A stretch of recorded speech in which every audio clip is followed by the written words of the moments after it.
C'est à l'invitation des résidents que Robert Alfonsi et sa liste se retrouvaient à la Marquisane. Je vous remercie d'être là ce soir.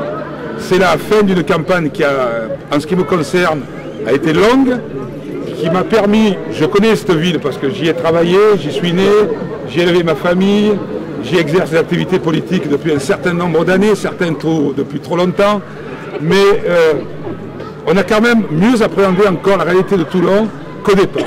Ce qu'on peut dire, c'est que la crise générale qui touche tout le pays, elle a fait beaucoup de dégâts. On a dû toucher 12 ou 14 000 portes depuis le mois de décembre.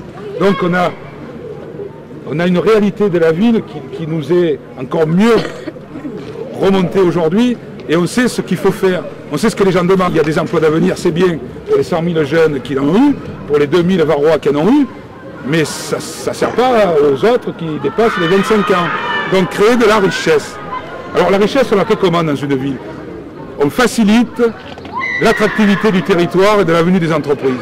Il y a des maires qui l'ont fait, avec discrétion. Ils ont permis par des transports attractifs que les gens se déplacent mieux dans la ville pour aller au travail, qui ont offert des logements pour que les salariés qui viennent travailler dans les entreprises aient un logement accessible et que pour le logement qu'ils paieront chaque mois, ils ne dépensent pas 40% ou 50% de leur salaire. 25-30%, c'est déjà beaucoup. Pour ça, il faut du logement social, il n'y en a pas assez. Il y a aujourd'hui 6 800 familles à Toulon qui sont en attente d'un logement social. On ne construit pas. Quand le maire actuel a été élu, il y a 13 ans, on était à 13,5% de logements sociaux, on est à 14,5%. On a gagné 1% en 13 ans. Si on veut que des chefs d'entreprise s'installent avec des couches sociales, qui ont un peu de revenus, il faut que le soir, quand ils sortent à Toulon à 18h, il y ait un peu de monde dans les rues. Il ne faut pas que ce soit le couvre-feu. Il faut qu'il y ait des restaurants ouverts. Il faut qu'il y ait des équipements culturels. Il faut que les jeunesses se divertissent. Il faut qu'il y ait des galeries d'exposition. Tramway, il y en a 27 km. Nous, on n'a pas. Logement, la plupart de ces grandes villes respectent la loi. Nous, on ne la respecte pas. Niveau d'impôt, on est dans la moyenne. Mais qu'est-ce qu'on en fait? Équipement public, est-ce qu'on a une médiathèque dans la ville? Non. Est-ce qu'on a des équipements de proximité adaptés? On n'en a pas. Et vous regardez ce qu'on fait. Est-ce qu'on a le nombre? On n'a que 600 places de crèche. À Montpellier, où il n'y a que 40 000 habitants de plus, il y en a 3 000. 5 fois plus. Il n'y a pas 5 fois plus d'habitants à Montpellier qu'à Toulon. À Grenoble, il y en a 2500. À Dijon, il y en a 1800, il y a moins d'habitants qu'à Toulon. Donc ce que font les maires d'autres villes, et d'ailleurs indépendamment de l'étiquette politique, pourquoi on ne le fait pas ici? Vous savez pourquoi on ne le fait pas ici? Parce qu'il est tellement sûr de son pouvoir qu'il s'en bat le flanc, comme on dit. Voilà. C'est ça le problème aujourd'hui du maire. Il a tellement été bien élu il y a 6 ans qu'il se dit c'est pas la peine. On paye aujourd'hui même à l'opéra, aux anciens, une journée en matinée, on promet à tout le monde un emploi, un logement, que dès que les élections sont finies, et on l'a vu après les cantonales, on ne respecte pas, et ça suffit, on a son pouvoir et on est tranquille. Et donc il faut qu'il y ait un coup de semence. Il faut que les gens se mobilisent pour montrer qu'une ville, le maire n'est pas propriétaire du territoire. Les propriétaires du territoire, c'est les citoyens. Quand on a trop de pouvoir depuis trop longtemps, avec cet instinct de propriété, on n'écoute plus.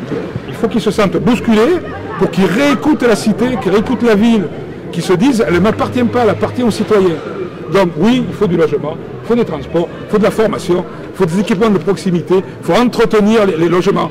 Bon, ce soir on est à la Marquisane, donc on est heureux d'être accueillis là par l'ensemble de la population.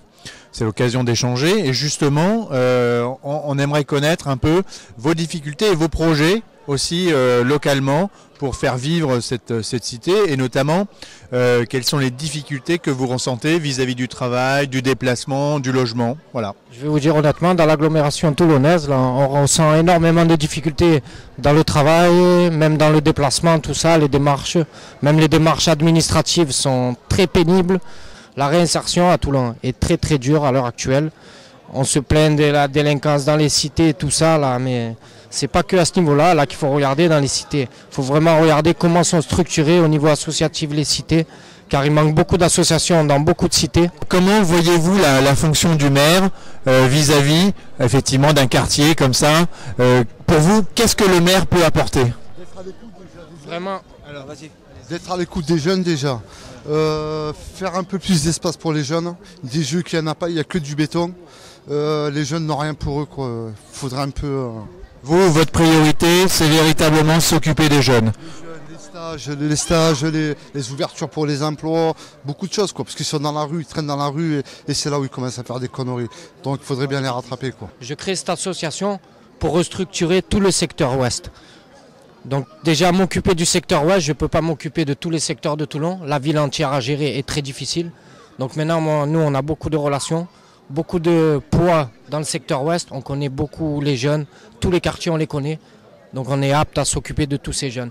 Ce qu'il y a, la localisation, pour notre association, sera délocalisée pour accueillir aussi bien les personnes du quartier de la Marquisane, du Jonquet, de Rodéac, du Guinemer, de la Beaucaire, de la Florane, etc. Tous les quartiers, c'est bien pour ça que je précise, je le montre bien, c'est bien pour ça qu'on a précisé sur le nom de l'association, Association Tout l'Univers. Si M. Alfonsi passe, j'espère qu'il s'occupera des cités, qu'il ne laissera pas tomber comme fait le maire qu'on a actuellement, qui s'occupe que des siens, qui embauche que les siens, mais qui ne laisse pas la chance aux autres.